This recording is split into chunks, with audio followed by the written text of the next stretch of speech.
Hey, what is up guys, welcome back to another video. My name is Smurfy and today we are playing, finally, Mono White Hammer. Been putting off this deck for a while. I don't really know why. I've played pretty much every other deck in Modern, I think, before playing this, at least recently. Believe it or not, I actually played this deck, or I made a video for this deck before it was like a tier 1 deck back in, I think it was April or May or something of 2020. So kind of a hipster and used to play this deck before it was a thing, but I haven't picked it up since because it wasn't quite as good with the old cards than it is with the new ones. Anyway, before we get into the deck, I just want to say a massive thank you to everyone that's been liking and commenting on my videos. The view count on my videos most recently and the likes and all the comments and everything has absolutely skyrocketed. I've now got, on my last two videos, I think I've almost been 1,000 views within the first day or two. So it's absolutely crazy. So I really appreciate everyone that's been liking and commenting and everything and viewing. It's made a huge difference. So thank you very much. But into Mono White Hammer, if you're not familiar with the deck, there is a wonderful card called Colossus Hammer, which is a mere 1 mana to give a creature +10/+10. The equip cost, however, is 8. So what the deck aims to do is to take advantage of that 1 mana casting cost and try and negate that equip cost as much as possible. So the way that you do that is with Pure Steel Paladin, which allows you to equip creatures for 0 as long as you have Metalcraft. So you play a bunch of artifacts, you can now equip your hammers for free. You can also play Sigarda's Aid, which allows you to equip your your equipments, big difference, to your creatures as soon as they enter the battlefield. It also allows you to play them instant speed, which makes things incredibly tricky for your opponent. So you've got 8 ways to equip things onto your creatures for free. You also do have, not only 4 Colossus Hammer, you have 4 Stoneforge Mystic to go and tutor for them. You also are able to get a bunch of other good equipments. So we've got a Nettlecyst, a Cauldron Complete, which is absolutely bonkers, and there's also a Shadow Spear. And as if we didn't have enough tutoring in the deck, we also have a Steel Shaper's Gift, which allows you to search your deck for an equipment and put it into your hand, which is incredible. Just 1 mana, go get your hammer. If you're playing against a burn deck, you go get your Shadow Spear, whatever. And then still, if that's not enough tutoring for you, then you also have access to Urza Saga, which on the 3rd mode allows you to go search your deck for a 0 or a 1 mana card, or artifact card obviously, and put it into play. So what can that be? Obviously another hammer is ideal, but you can get a Shadow Spear, but you can also get some creatures to put your hammers onto if you're running high on your equipment and running low on creatures. So we're playing a Ginger Brute, really hard to block because you can make it so that they can only block it with creatures with haste. Not a lot of creatures have haste in Modern, so that's very close to unblockable. But you can also, and it has haste, yeah, so it has haste and it's really good with evasion. You've also got Haywire Might, which allows you to exile non-creature artifacts or enchantments, which is really good with Leyline Binding being around everywhere. If your opponent bindings your hammer, well, you can now go tutor for your might, get your hammer back. I don't know why you'd want to do that instead of just going and getting another hammer. Maybe you've drawn them, or I don't know, maybe they've got it on a Cauldron Complete and you want the Cauldron Complete back. Who knows? But there's so many different ways of playing the deck because there are so many tutors. I think it really does give you the opportunity, if you're a good player, to seriously punish your opponent and basically just make really good plays. Other than that, we are playing Esper Sentinel. Really strong card. If your opponent is limited on mana, this is just going to either make them give you cards or slow them down even further.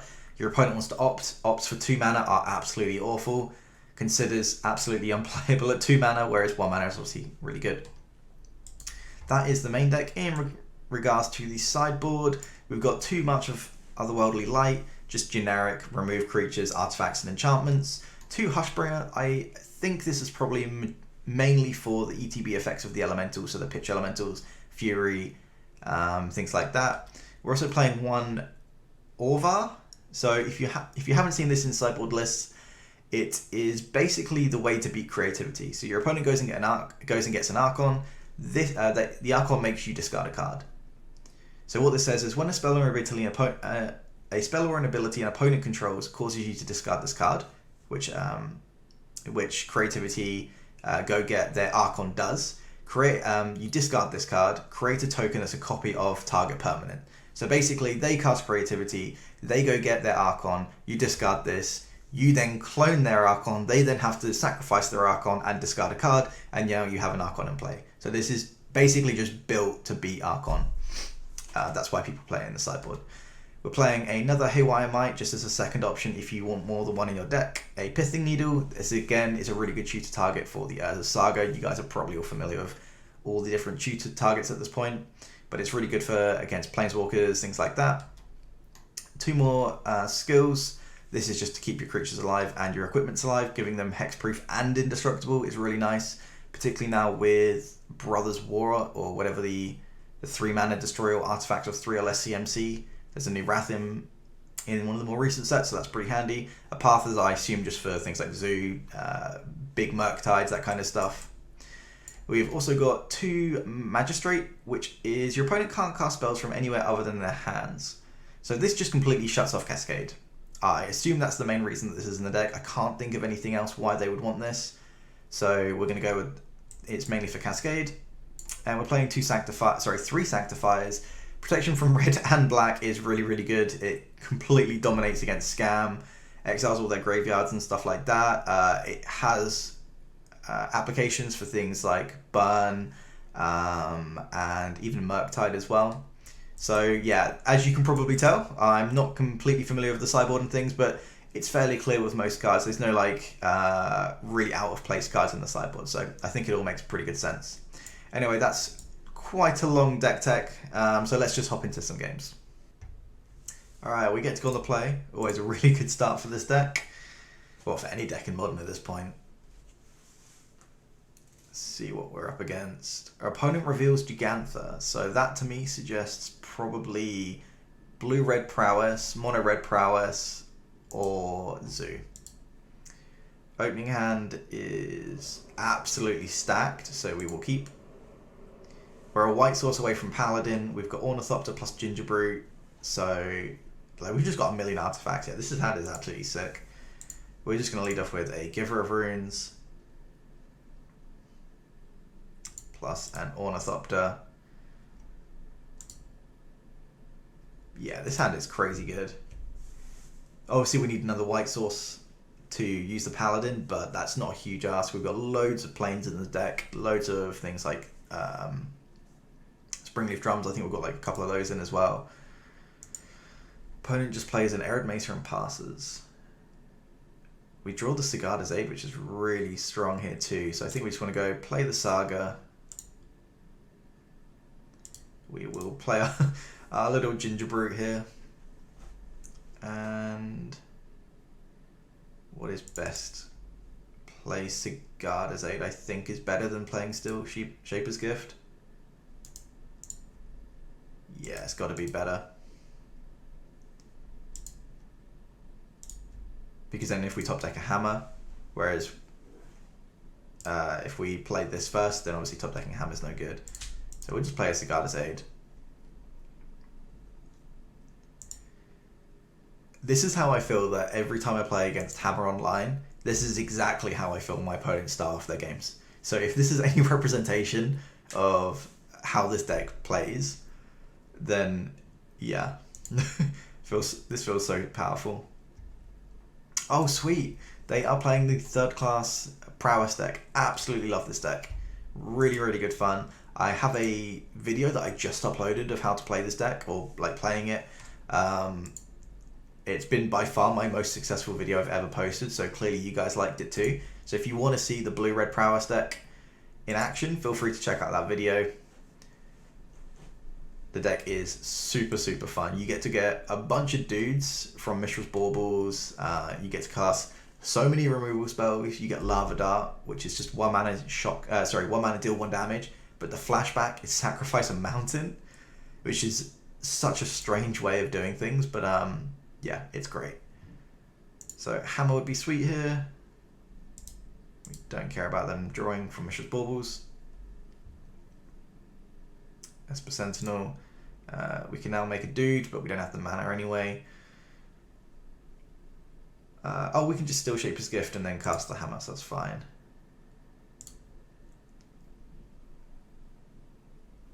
Where are you, Colossus Hammer? There you are. opponent is tapped out, so we're just going to stick in this Ornithopter. Is there any reason to put on anyone else? Nope. So yeah, so Guardian Zeta on the Ornithopter here. We absolutely want to use the ability. We'll clock them for 10 in the air, and I think, unless they have a way to answer this, which is very, very unlikely. Shit, it loses flying! I completely forgot. So Colossus Hammer gives the creature +10/+10, but it says it loses flying. So I just thought, yeah, we'll stick on the Ornithopter, has flying. No, that doesn't work. So we need to move it over to the Ginger Brute. Ah, shit, that's a big mistake.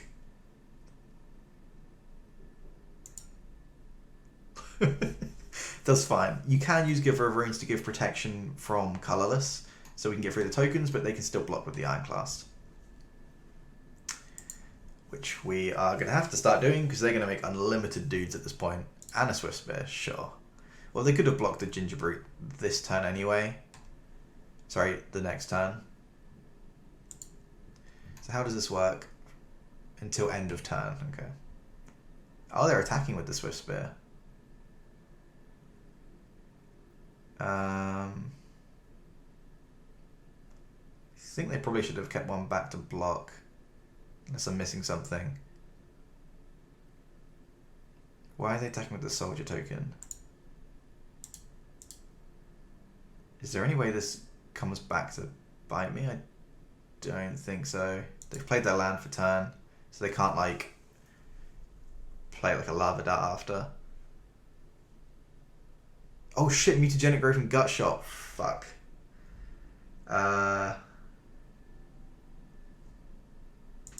That was an absolutely huge misplay there.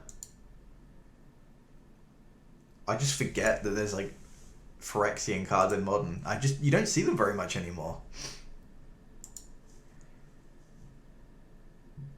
That was really nicely done by our opponent. Completely took the bait. Okay, so we can go get another hammer. Is there any reason we'd get anything else?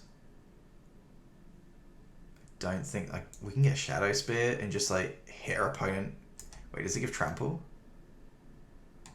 Yeah, it's probably right to just do that then.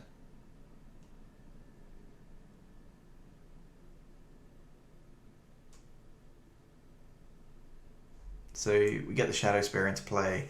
That then gets equipped to the Ornithopter, and we just swing at them for a bunch and gain a bunch of life.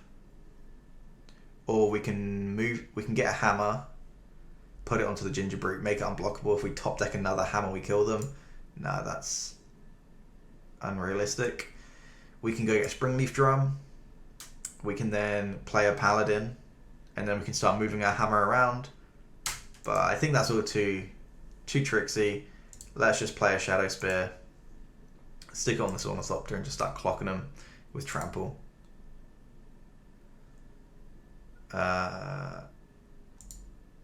We'll stick a Sentinel in play.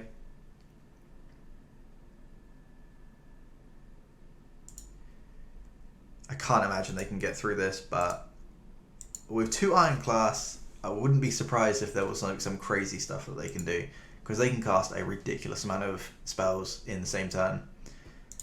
But we are at 29, so.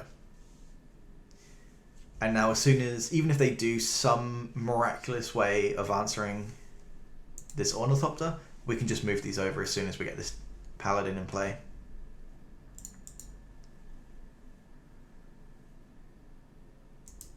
Yeah, they're just swinging in.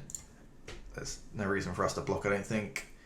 They're not killing us here. 1, 2, 3, 4, 5, 6, 7, 8. Bolt, sure. What are they even bolting us? Oh, they're just going all face. Let's just yield through all this. They're going out on their own terms, I think, because they're not going to deal 30 here, are they? Oh my god, that would be hilarious if they did kill us. Okay, sweet. So on to sideboarding. In this matchup, what do we want?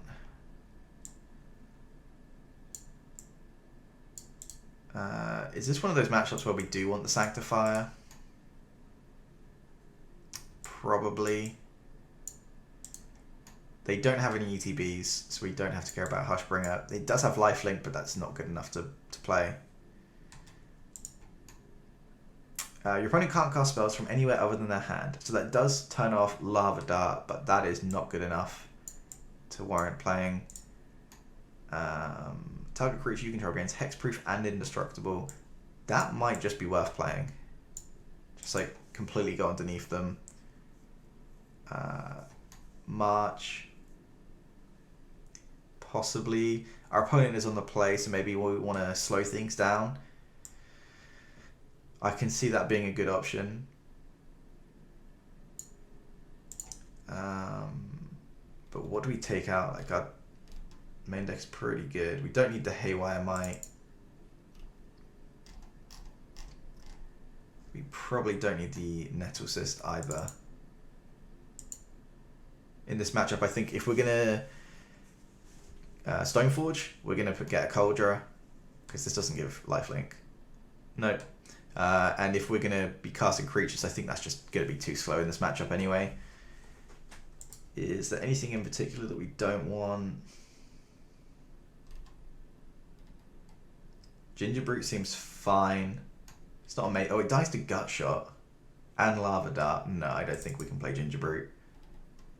It also gets blocked by so many things in their deck, like creatures with haste. So that's Swift Spear. Maybe that's it actually. Maybe if they play Sprite Dragon, but they probably don't, as we've already seen they're playing Ironclass. So I guess it is mostly unblockable. I think that's it. Maybe we just want 2 of these then. I can't find space for the other 2. We could bring these in, but I don't think that's what we want to be doing here.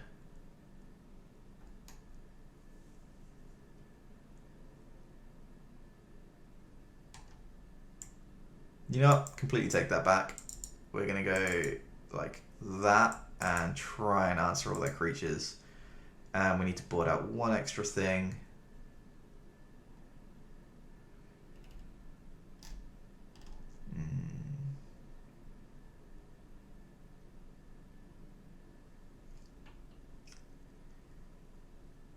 I don't think we want to draw too many Sanctifiers, so we're just going to do 2 of those and 2 March. What have you got, opponent? This hand... not quite sure what to make of this hand. It does absolutely nothing, and then we play a hammer and stick it on a Nexus and kill them. Oh, it's just so likely they just bolt this Paladin and this hand does nothing. So we go turn 1, I don't know, Plains. Turn 2, Plains, Paladin. Hope we've drawn an Ornithopter or something. Play the Colossus Hammer next turn and hit them with Nexus. That just requires too many things to go right.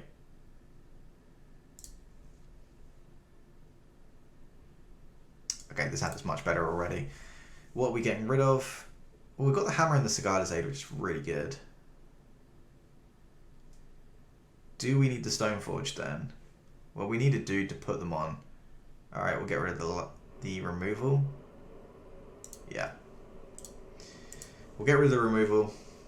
And we're just going to hope that our Cigarda's Aid gets us there. Opponent plays a land and passes, so no 1-drop from our opponent. We are just going to lead off with a Cigarda's Aid. The reason we're doing this is because now, next turn we can play our Sentinel. If they try and remove it, we just flash in a Hammer in response. So now they need to have 2 removal spells at instant speed to answer our Sentinel.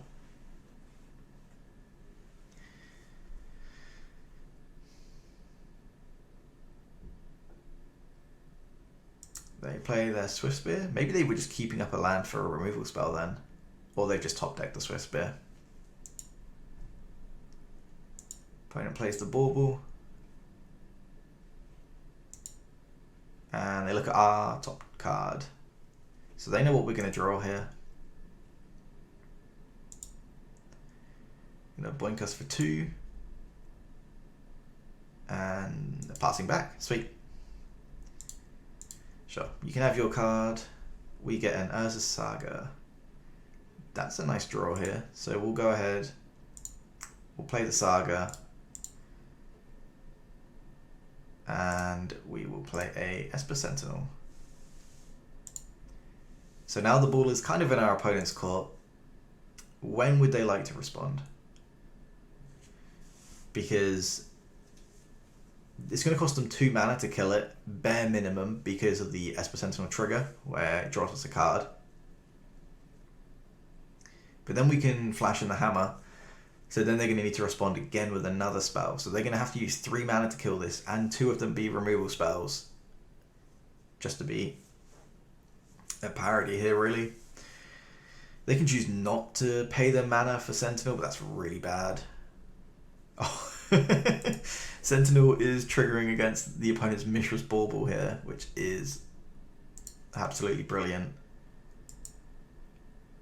No free spells for you. Yeah, you got us. You hit us for 1.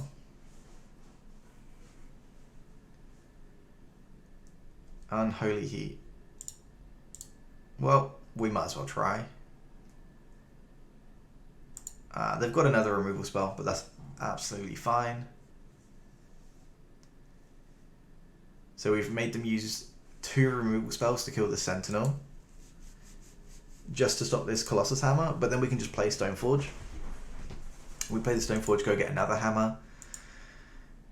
And they're in this exact same situation again.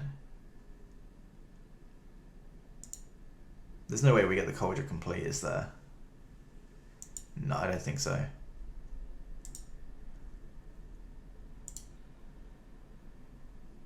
So opponent draws another card.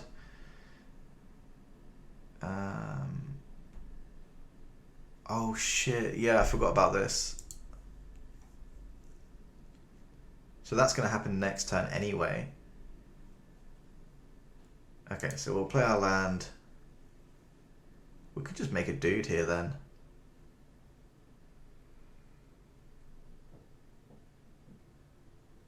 So we fetch. Go get a plains. Do we want to just make a dude? It'll be like, what, a 2/2? But then next turn we can go get something.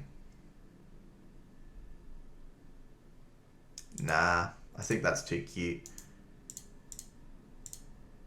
We'll get the we'll play the Stoneforge. Go get a hammer. Wait, what's going on? Oh, did I click the wrong ability? There we go. Yeah, we'll play the Stoneforge.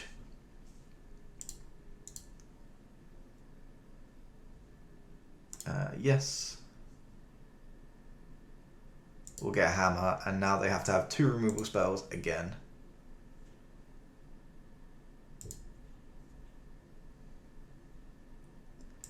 I guess this could backfire. Iteration, sure.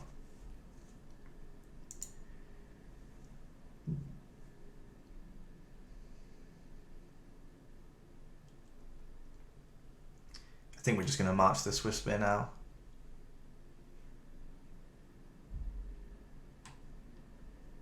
Play their land, which they exiled, I think. What have you got, opponent? Soul Scar Mage. Sure. Anything else? A Bauble.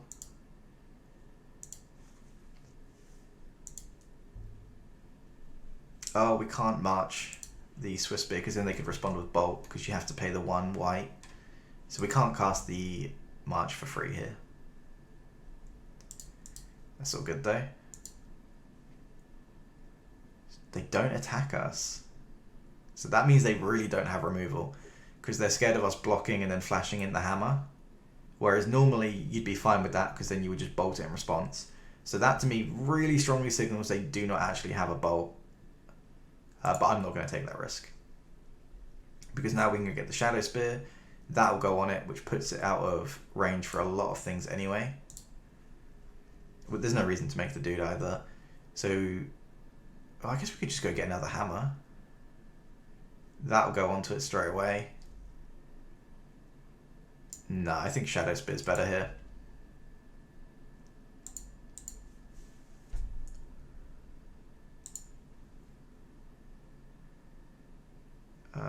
play the Horizon Canopy.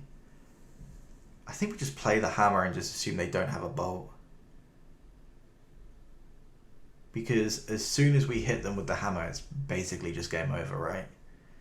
We hit them for 12, we gain 12. Like, they're never coming back from that.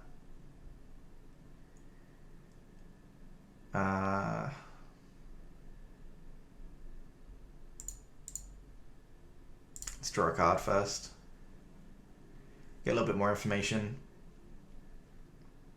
Another Canopy land. I think the fact that they didn't attack is such a huge signal that they don't have a bolt.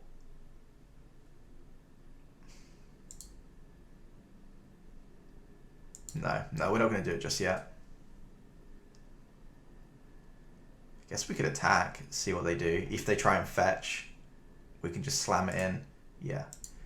I think this is a free attack.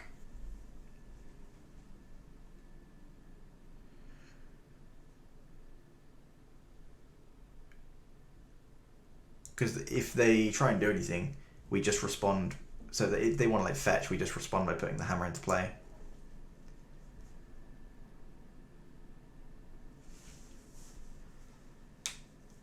It's kind of gone to that point where someone has to make the first move, but we have a creature with lifelink in play, so I think I'm happy to make them have to do that. Well, they attack here, of course.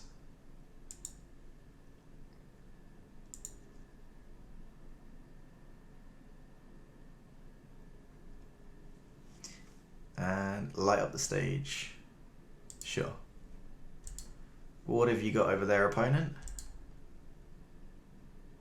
Shattering Spree. That's pretty good. It's a sorcery, so they can only play it now or next turn, and a Soulscar Mage. Oh my god, Shattering Spree is so good in this matchup.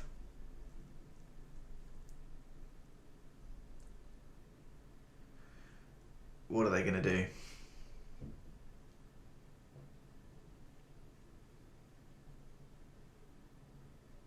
Play the Soulscar Mage?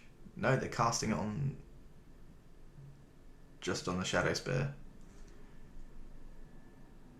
Okay, that's fine. Wait, they're replicating... on the hammer. Oh, sure.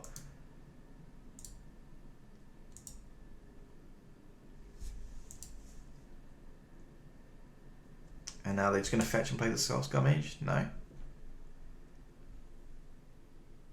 Now they're playing the Soulscar Mage. Again, we can play the hammer, but I don't think we need to just yet. Esper Sentinel. Okay. So we'll lead off with the Sentinel here, because then if they do, by any chance, have removal for this hammer, we might draw something else to do. I think we do need to play it eventually, though.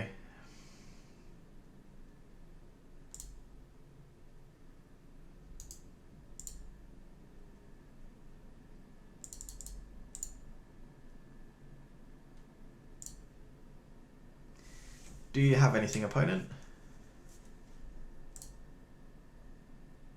We'll put on the Stoneforge, and we are just going to go and start swinging at him.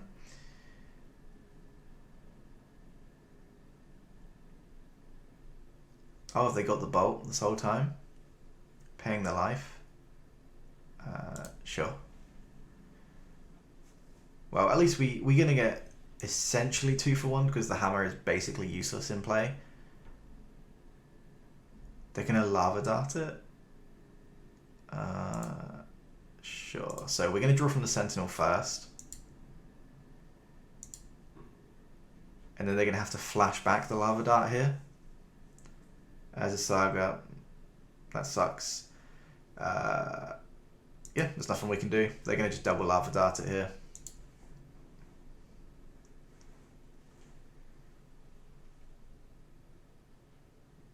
Super painful for them to have to use their 2 spells in our turn so they don't get the prowess triggers during their own combat. That really sucks for them. We can't play the Saga because we've already played a land. So I guess we just pass.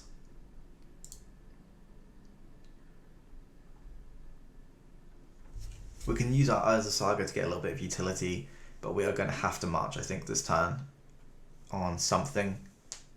Probably just a Soulscar Mage. We're not. I don't think we're ever going to kill both of the Soulscar Mages anyway. Another one? Jesus Christ.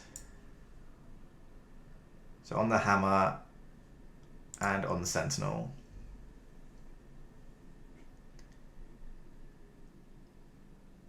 Opponent is just drawn like an absolute beast with all these Shattering Sprees.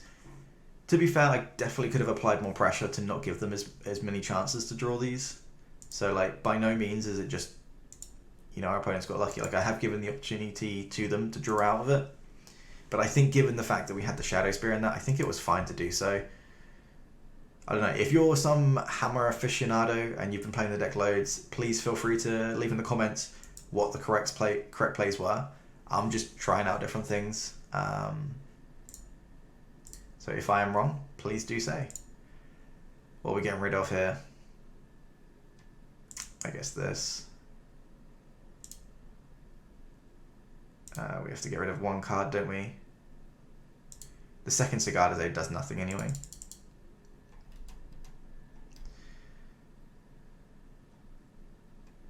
So done. On Soulscar Mage, X equals 2, which is 2 or less. So they hit us for 4 here. We do only save 1 life total point because we had to pay from the Canopy land anyway. But I think it's fine to do so. We might as well use the mana up. Springleaf Drum, not helpful, but that's fine. We can draw a card, see what we get. Giver of Runes is a good draw, because we can next turn make a dude. We've got Giver of Runes and then eventually turn this into a Shadow Spear.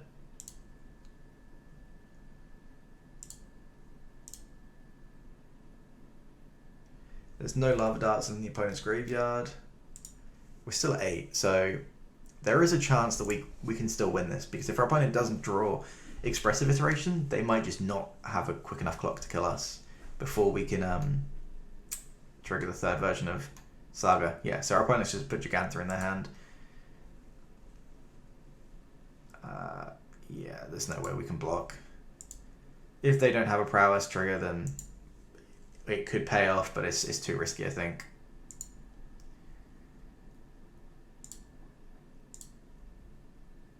Perfect. So do we want to play the Sanctifier, or do we want to make a construct? I think we just play the Sanctifier. It's got protection from their deck. Then next turn we go get Shadow Spear. Stick a Shadow Spear on it. It's really going to be hard for our opponent to answer that.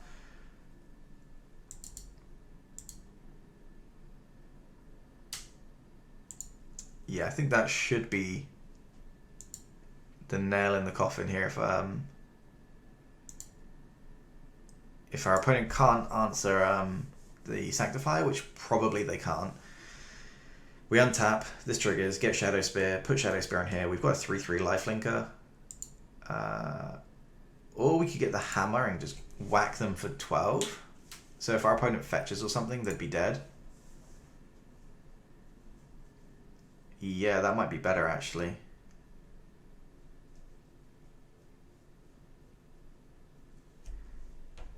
How crazy is it that Shadow Spear or Hammer could both be good plays here? I don't know. Putting your opponent to 1 is really good, but gaining 3 every turn is also pretty nice. Iteration into iteration. That's a lot of value for a prowess deck.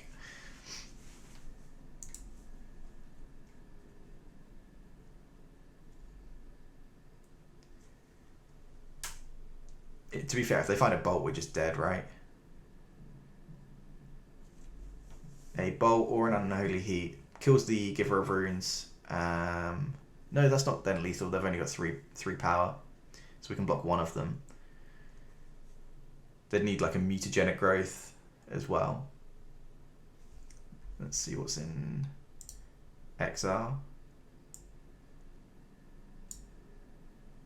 So I believe the Darcy is from an iteration. It doesn't say in the chat what they get from iteration, which is kind of confusing. Opponent casts Expressive Iteration. Doesn't say what happens with the cards. Oh, there's a mutagenic growth. Is that just lethal?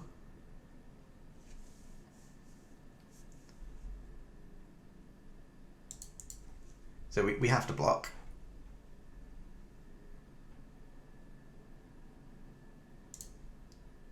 So one on here, one on here. If our opponent fetches, we have lethal next turn. Okay.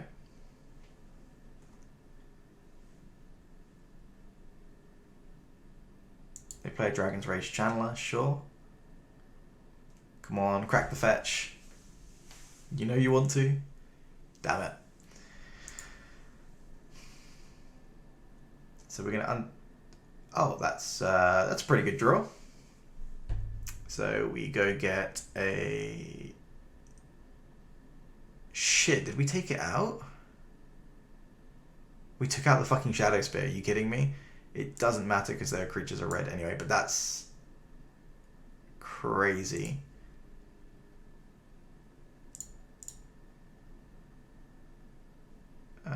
Yes. Wow, that's real bad beats for our opponent. We sideboarded really, really badly. And we still kill them. Because we've got protection from red, so they can't block.